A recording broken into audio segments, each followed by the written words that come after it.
Well, good morning. Good morning. It's been a while.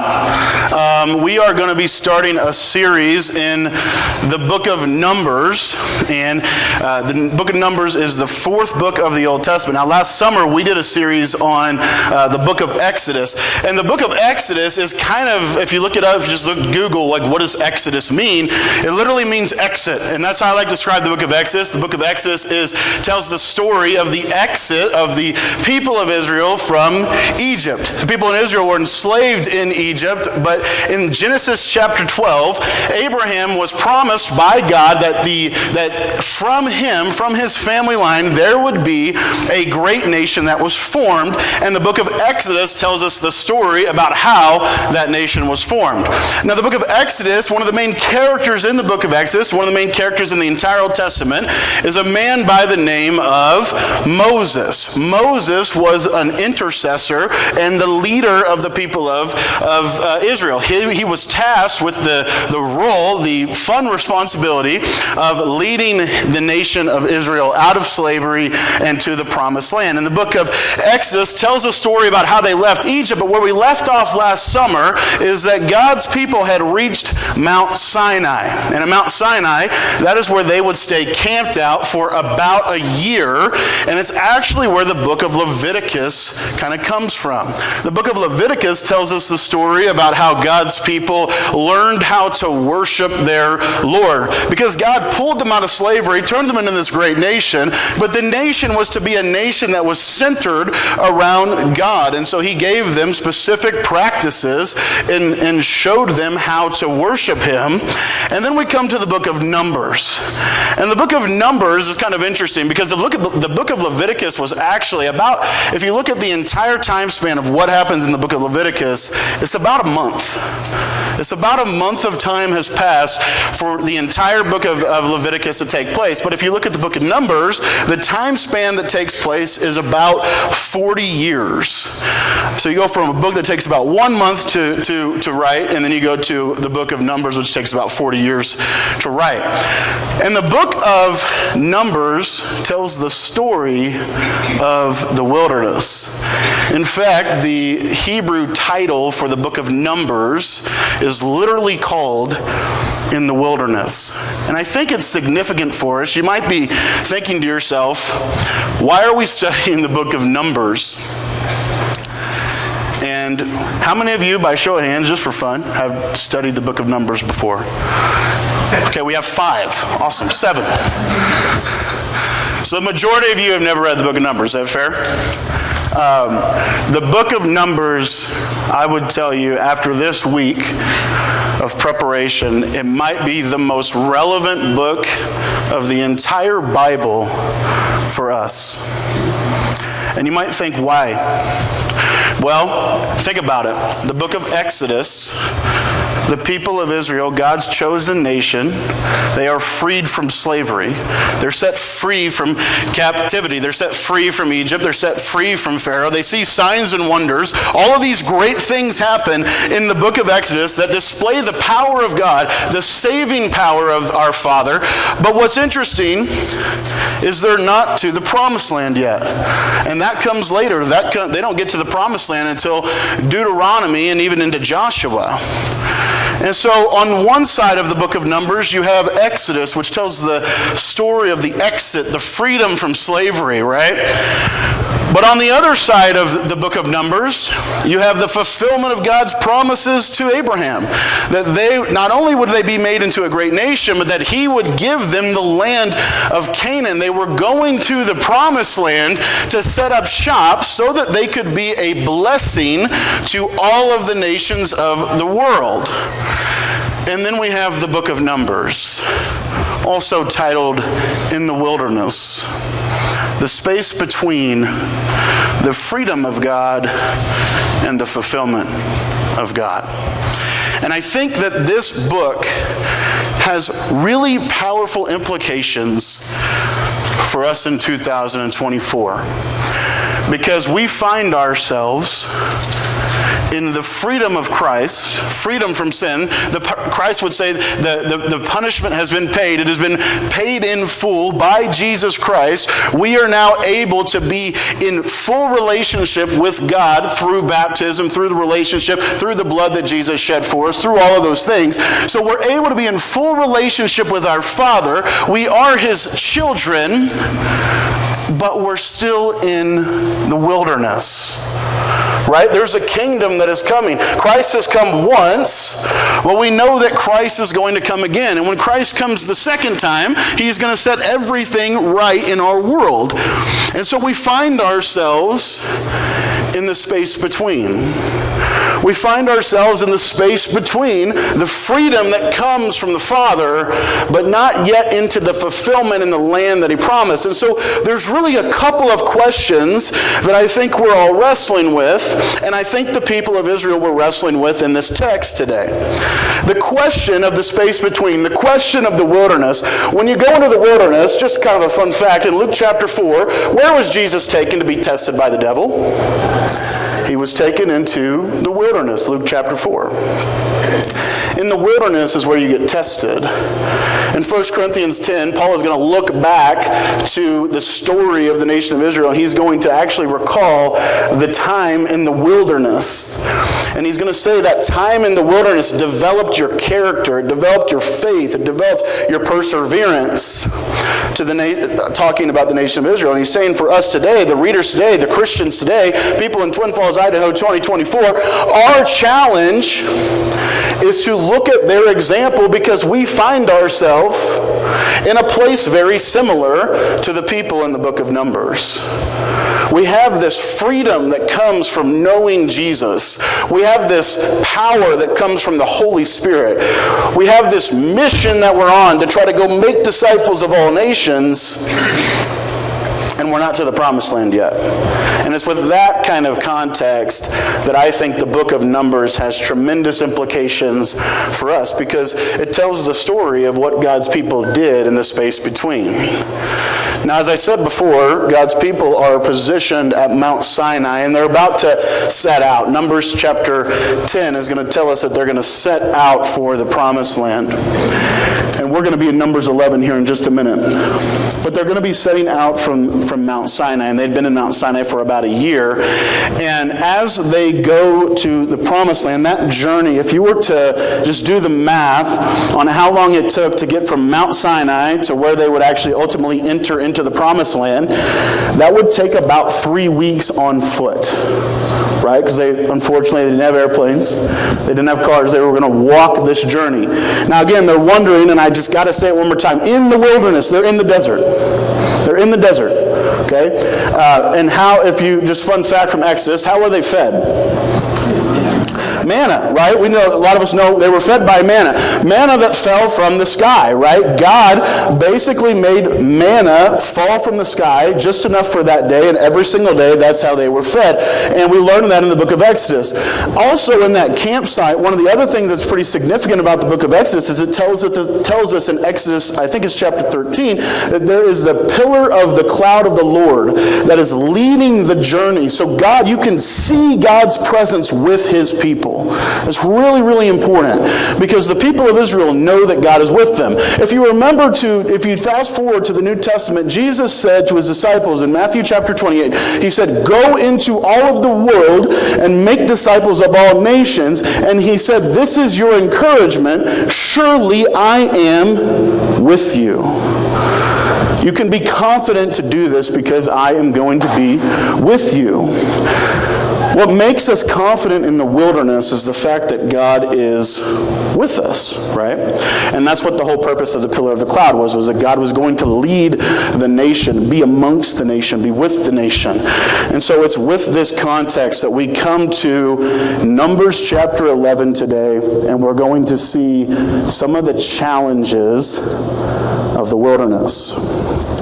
So here's what it says. We don't have to go any farther than the first verse.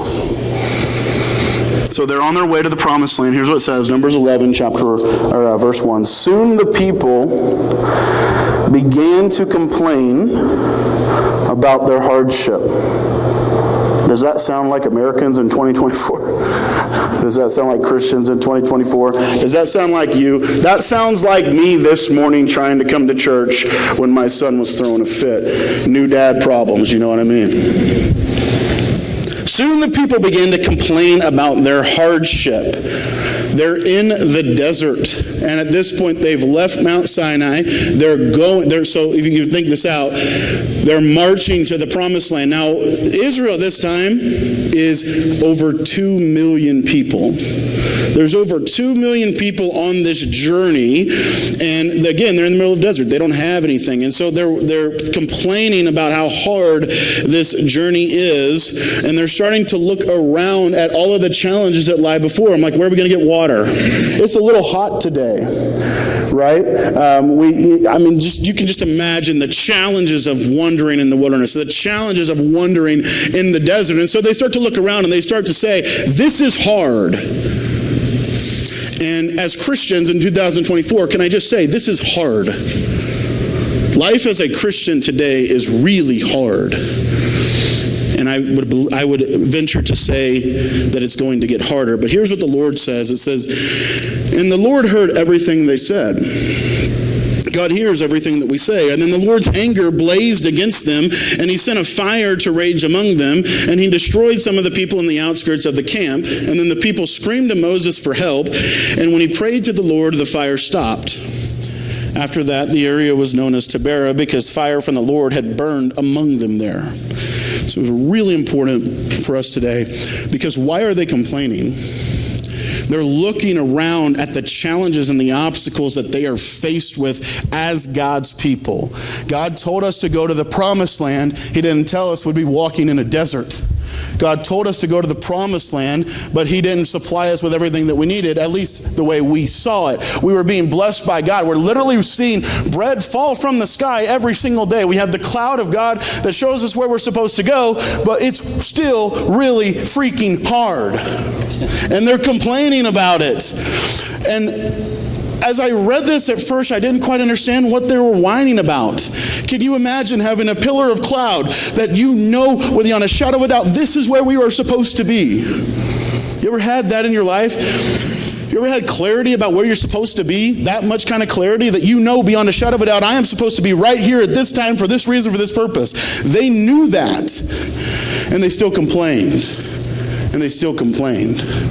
Because as they looked around, they just so happened to be in the wilderness, in a desert, in a tough area. And so they complained about it. But notice, the text doesn't say that they complained to God about it.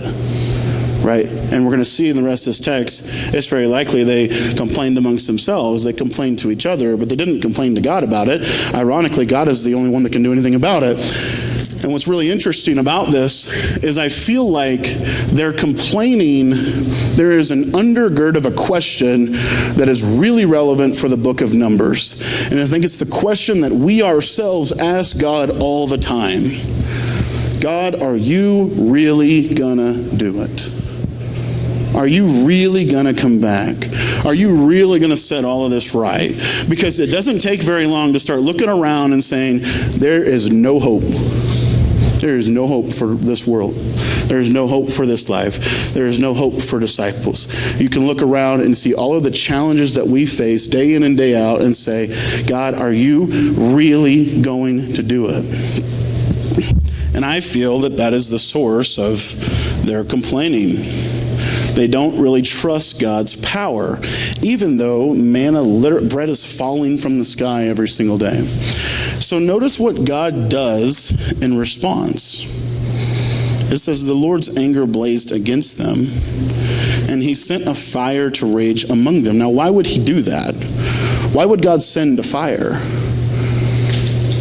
I think some of it is he's truly upset with the people of Israel for not trusting him. But I think another reason why he sends this fire is to show the people of Israel that he is all powerful over all of the things that they are faced with. He has the power to make fire appear just 'cause. He has the power to make bread fall from the sky just 'cause. And he does that here. And they start to come face to face with the reality of the power of their Lord. And immediately they cry out to Moses for help. And Moses intercedes on their behalf. Now you would think this little fire experience changed their opinions, right? You ever had an encounter with the Lord? You ever had a moment in your life where you came face to face with the power of God and you knew beyond a shadow of a doubt that God is who he says he is. He can very well do what he says he's going to do. And if he says he's going to do it, he does it. You ever had that? You ever had that moment of clarity that I know God is who he says he is? They felt that here. They felt that in verse 3. But in verse 4, things changed. Hardship continued. The wilderness continued. Probably the next day or a couple days down the line, here's what happens next. It says, then the foreign rabble. Now the foreign rabble, other translations would call this the mixed multitude. In Exodus chapter 12, verse 38, it tells us that when Israel left Egypt, there were some Egyptians that followed them out. These were the mixed multitude. These Egyptians had seen the God of Israel face off with Pharaoh and the gods of Egypt, and the God of Israel was clearly more powerful than the God of Egypt, right? So they decide, well, let's go follow him. Let's go follow the God of Israel. So they are known in the Old Testament scriptures as the mixed multitude because they're not Israelites, they're Egyptians. But what's interesting is what they do, because they're the first people that the text tells us does this. Then the foreign rabble who were traveling with the Israelites began to do what? They began to crave the good things of Egypt. They began to look back to Egypt. They began to think about how great their life was back in Egypt. And then notice what the people of Israel do. And the people of Israel also began to complain. Now we know one very, very good fact about the people of Israel and their time in Egypt. And this is a historical fact. Life was not so good for them in Egypt. Life was not so good for the Israelites in the land of Egypt. And they look back and notice what they say. Oh, for some meat, they exclaimed. They wanted a Big Mac. Yeah, you're still alive. We remember the fish we used to eat for free in Egypt. I would assume that would be catfish, but I don't know. And we had all of the cucumbers, melons, leeks, onions, and garlic we wanted. But now our appetites are gone. All we ever see is this manna. Our appetites are gone. All we ever see is this manna, this bread that falls from the sky. Now, can you just think about this for a second? Literally every single day. This happens for a year. This goes on for a long time in their history, but this goes on for over a year at this point. They are literally seeing God send bread down from the sky so that they can eat and live. And they're tired of it. They want some meat. They're tired of the space between. They're tired of the wilderness. They want to be in the promised land, but they're not. God has called them in this position, in this place for this time. And he has promised them that you're going to get to the promised land. You're already free from the slavery that you're already free from the slavery that you experienced in Egypt. And you're sitting in the middle of the already but not yet of the promises of God. And you're starting to look back and you're saying, it was a lot better back in Egypt. And we know that it wasn't.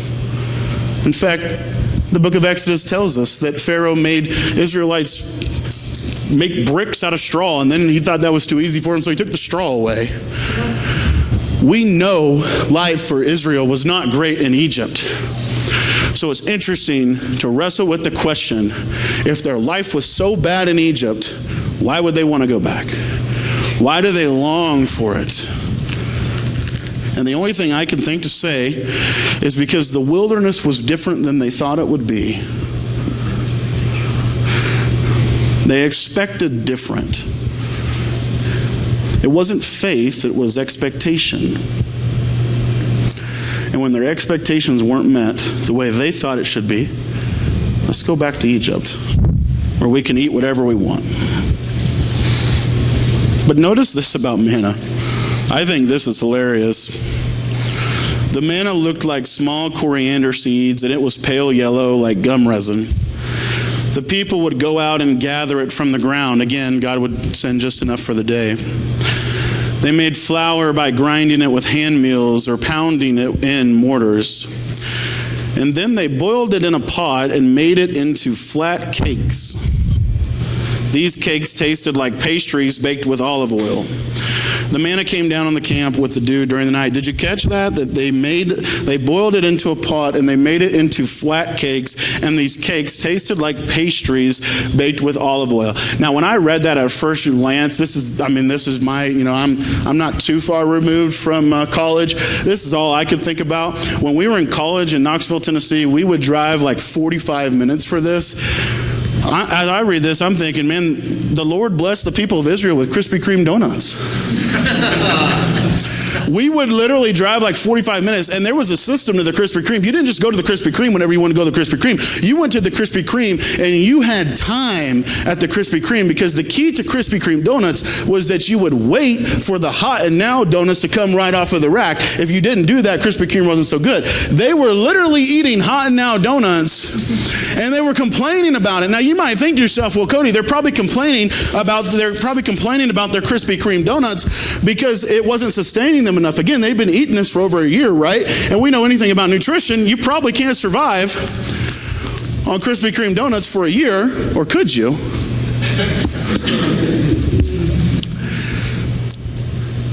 Deuteronomy 8, chapter 4, or messed that up. Deuteronomy 8, verse 4. Moses is looking back at the journey that they just took. And he tells the people of Israel that your clothes did not wear out, your feet did not swell, and your feet did not blister. Moses looks back and remembers the wandering in the wilderness, and he says, you had every single thing that you need. Imagine if you could eat Krispy Kreme donuts for a year and not gain a single pound. That would be the promised land. They had exactly what they needed. And somehow, through God's power, this manna sustained them for a very long time. But it wasn't what they wanted. And they looked around at all of the things that they were experiencing, and they complained about it instead of being grateful for what God had done. And what I think is the most indicting thing about the people of Israel in this text is they never really went to the Lord with it. But notice what happens as a result of this complaining. The next verse, we're going to see what happens to Moses. Moses was their intercessor. He was the person. He was the representative. He was the voice. He was the go-between between God and the people of Israel. He talked to God on Israel's behalf, and he talked to Israel on God's behalf. And I feel like what he experiences in these next couple of verses is something very, very applicable for disciple-making Christians. If you sign up to make disciples, if you sign up to do that, chances are people are going to complain. Chances are people are going to be frustrated.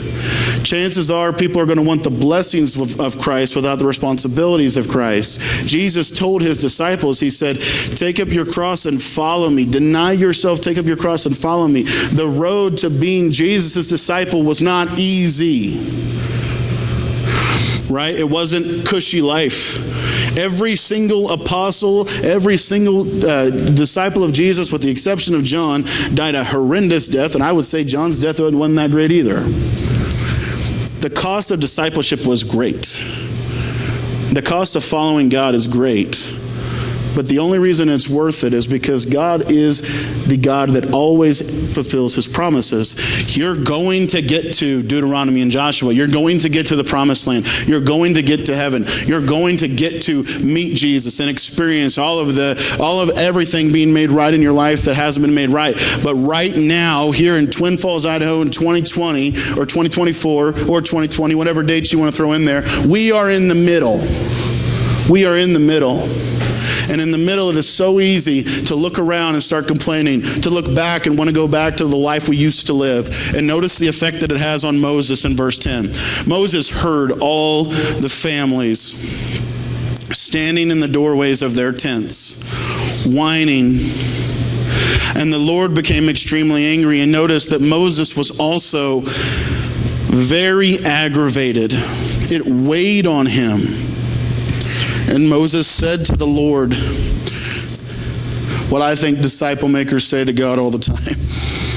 Why are you treating me, your servant, so harshly? Have mercy on me. What did I do to deserve the burden of all of these people? I mean, did I give birth to them? Did I bring them into the world? Why did you tell me to carry them in my arms like a mother carries a nursing baby? How in the world can I carry them to the land that you swore to give their ancestors? Where am I supposed to get meat for all of these people? They keep whining to me, saying, give us meat to eat. I can't carry all of these people by myself. The load is far too heavy. God, if this is how you intend to treat me, just go ahead and kill me now.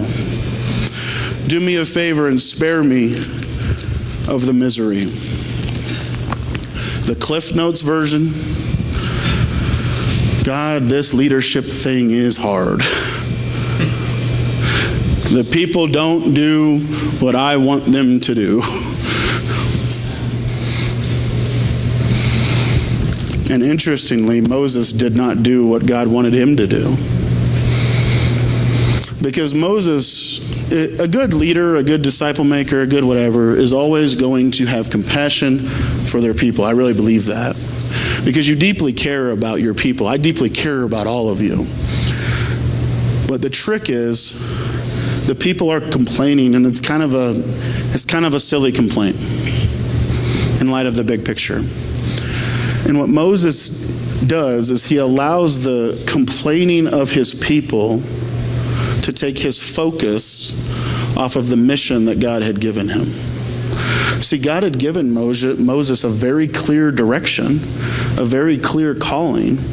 He was to lead Israel out of slavery. He was to lead them to the promised land. That was his job. His job was not to make Israel happy. His job was not to make Israel's life easy. His job was to do what God told him to do. We see that all throughout Leviticus. He goes up the mountain, he comes down the mountain. He goes up the mountain, he comes down the mountain. He gives them new ordinances every single time. Moses did a lot of climbing. And you see that the weight of the leadership start to weigh on Moses. But Moses does something very wise. Something we all should do. Because here's the deal. We're all discipling somebody. I don't care who you are. We are all discipling somebody. We're discipling our spouses. We're discipling our kids. We're discipling others in the church. We're all discipling somebody. Every single day. They're looking to us as an example. And if we're not careful, we will allow the challenges that come with that to take our focus off of the mission that God has given us for that. The entire nation of Israel was created, was instituted, was designed to be a blessing to others. They were going to be blessed, but the purpose of the blessing was so that they would be a light to all of the nations. Jesus poured into his apostles, poured into his disciples so that they would go and make disciples.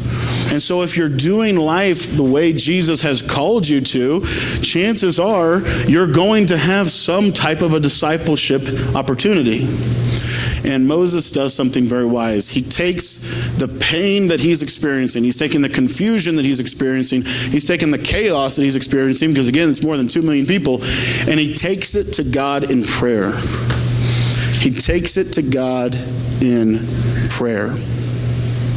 And that's where we're going to stop. You can read the rest of the chapter 11, and you'll find that God actually does some things he delivers, he does some things on Moses' behalf. He makes things a little better at first. But as I reflect on this, again, I said this in the beginning, and I still believe this, and I really am serious about this. I think the book of Numbers is one of the most relevant books of the Bible for us today. Because we find ourselves not back here without hope. but we also don't find our hope fulfilled yet. And that space between is the wilderness where Satan is waiting to devour every one of us. So my takeaway for us is kind of simple. It's something that somebody told me a long time ago. I remember, like it was yesterday, I called him to tell him some bad news, and I was so apologetic about it.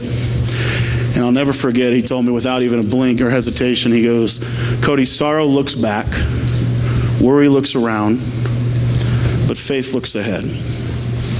Faith looks ahead. And so the question I want to leave us with this morning is, where are you looking at? Are you looking back at Egypt? Are you looking at the fact that you're in the wilderness? Or are you pressing on to the promised land in faith that God really can do what he says he can do? And there is hope for all of us.